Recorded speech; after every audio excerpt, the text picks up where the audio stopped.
দেবরের বায়নাতে কোনো প্রিপারেশন ছাড়াই এখন পাস্তা তৈরি করতে হচ্ছে।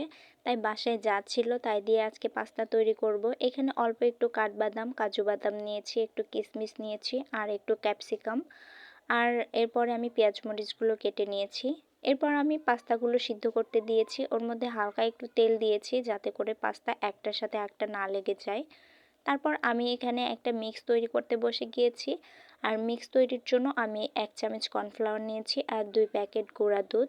যেহেতু আমার দুধ এখন ডিপ ফ্রিজে আর ঠান্ডা হতে অনেক সময় লাগবে, সেহেতু আমি এখন প্যাকেটের দুধ ইউজ করব। তো আমি এখন এগুলোকে মিক্স করে নেব পানি দিয়ে। চিনি দিতে ভুলে গিয়েছিলাম, তাই পরে আমি চিনি অ্যাড করে নিয়েছি। এখন আমি এটাকে মিক্স করে এক সাইডে রেখে আমি পাস্তা ভাজতে চলে যাব। প্রথমে আমি কেটে রাখা পেঁয়াজ মরিচগুলো দিয়ে দিব। এগুলো খুব অল্প পরিমাণে ভাজবো। আর তার মধ্যে দিয়ে দিব কেটে রাখা কাঠবাদাম, কাজু বাদাম।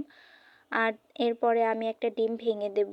অল্প একটু লবণ দিয়েছি, দিয়ে ডিমটাকে আমি ভেজে নেব কোনো রকম। এরপরে ভেজে নিয়ে এটাকে আমি উঠিয়ে নিয়ে এর মধ্যে ঝরে রাখা পাস্তাটা দিয়ে দেব। দিয়ে আমি একটু নাড়াচাড়া করে নিয়ে এর মধ্যে মিক্স করে রাখা দুধটা দিয়ে দিব। দিয়ে একে একে সবগুলো উপকরণ দিয়ে দিব। ক্যাপসিকাম, ভেজে রাখা ডিম, তারপরে হচ্ছে ব্ল্যাক পেপার, কিশমিশ, সবগুলো